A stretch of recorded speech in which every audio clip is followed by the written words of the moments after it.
Hello everybody, and good morning. Welcome in, make yourselves comfortable, and listen to today's tale, a local tale today from County Durham. It's called the Weardale Fairies.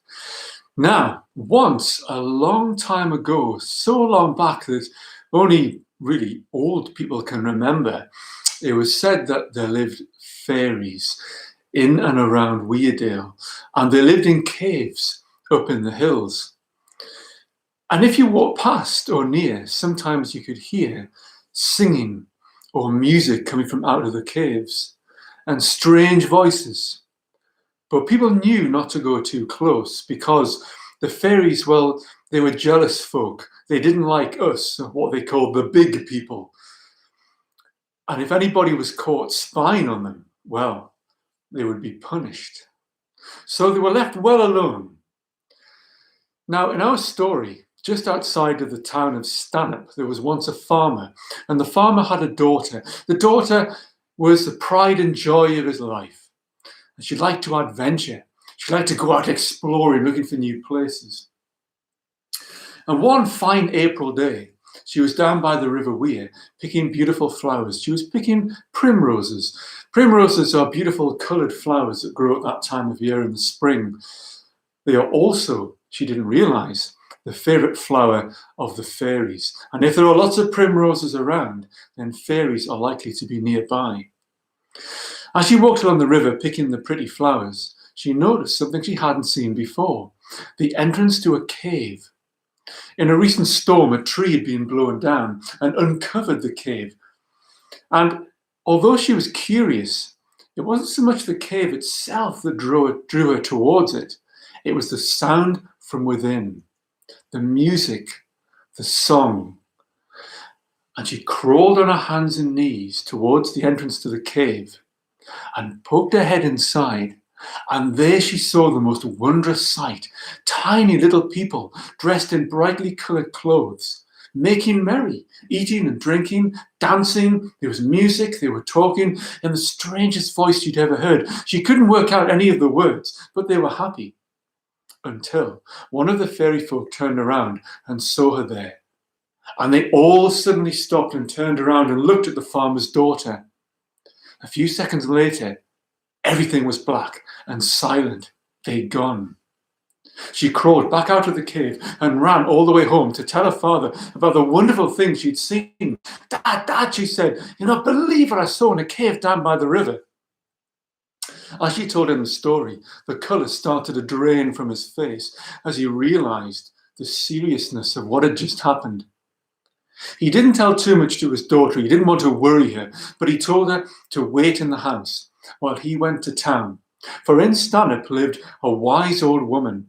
She was known to be the only person who'd ever seen the fairies and survived to tell the tale. He told the wise old woman about his daughter's misadventure. And she said, "Yes, you're right to worry. They will come for her. Midnight, that's the time to be most fearful of. That's when they'll come. However, there is a chance. They cannot enter your home," she said, "if all is quiet. You must make your home silent, not a sound.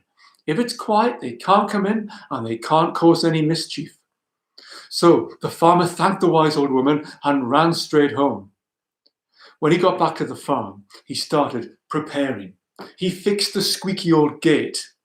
He went around the farmyard picking up any bits and pieces that might blow around in the wind and rattle and clatter. All of the horses were locked up in their stable. The farm dogs, who used to make a lot of noise, yapping, well, they were given as much meat as they'd ever eaten. They thought it was their birthday, and they went to sleep quite happy with their tummies full. They weren't going to wake up that night and make any noise. And then the farmer went inside. He stopped all of the clocks so they wouldn't tick-tock or ring on the hour. He closed all of the windows and bolted them shut so that no wind could blow through and move anything. And finally, he put out the fire so it couldn't crackle and spit. And then he waited in the darkness, quietly. Around about the time he guessed to be midnight, he thought he heard a sound. Was that something outside? Yes, he could hear the tip-tap of little feet on the stone, the little jingling of bells, and then nothing. The fairy folk were waiting outside, puzzled at the fact that there was no noise coming from within the farm. They waited. Nothing.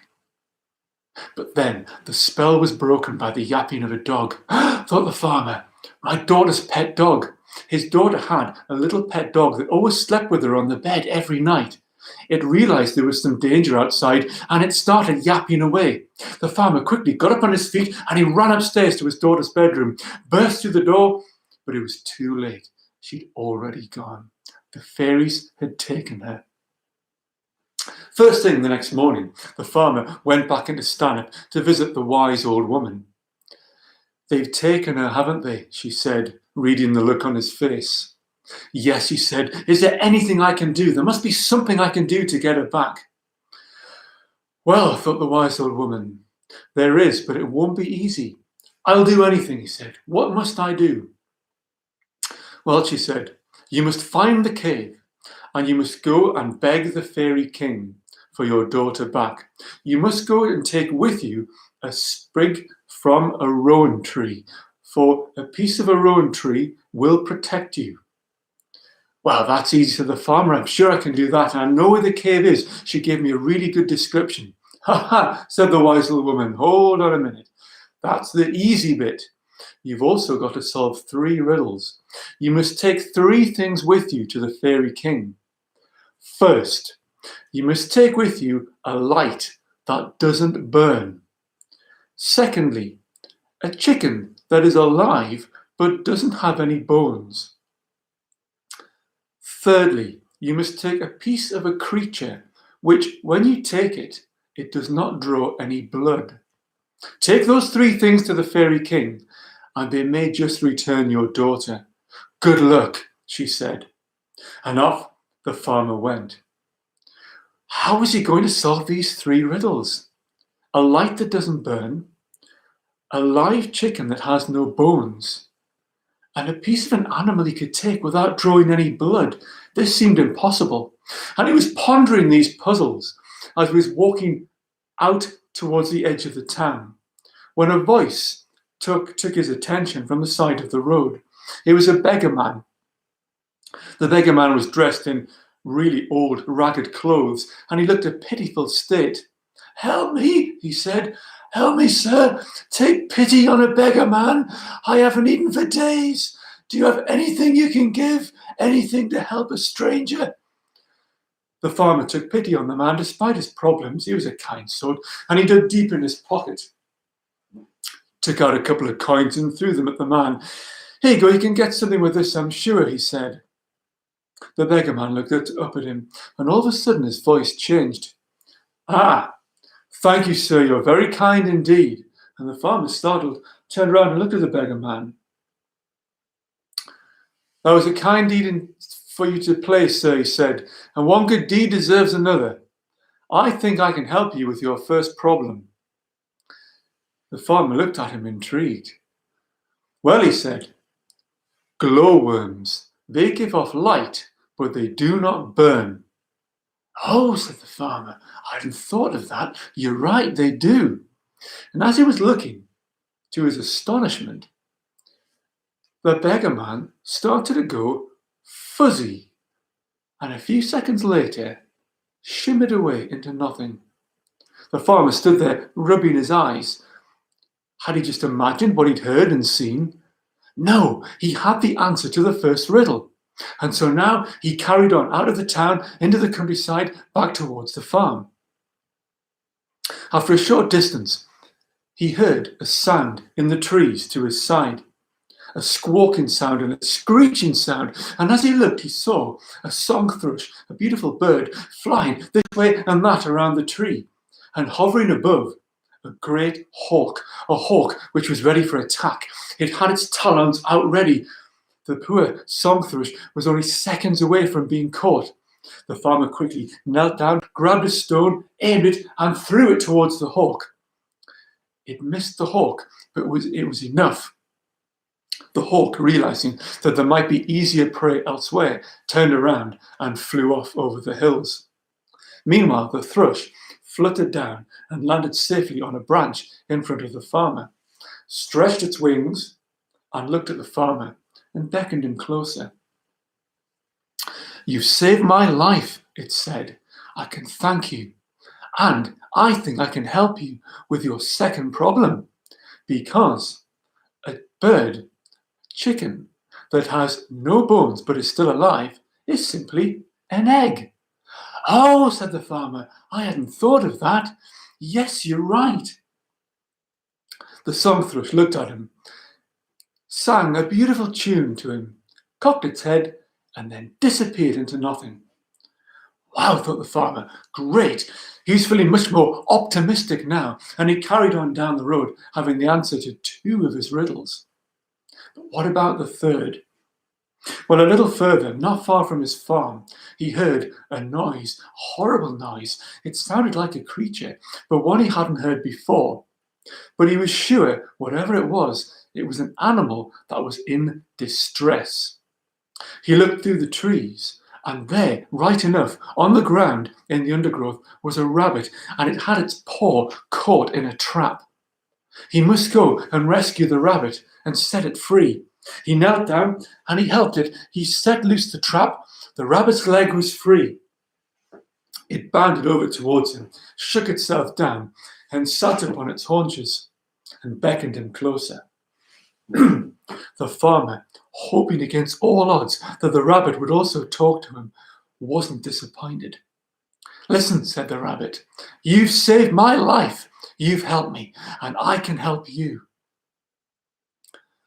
The third riddle: if you look in the hills above the town, you will find a lizard, a special lizard.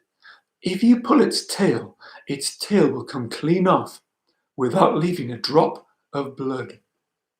Said the farmer, "Thank you, that's it. That's the third answer."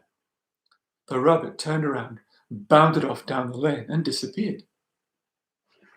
The farmer, realizing he now had the 3 answers to his riddles, set off quickly. First, he went to the farm. In his garden was a beautiful old oak tree, and in amongst the roots he found 3 glowworms, and he put them in a jar to keep them safe.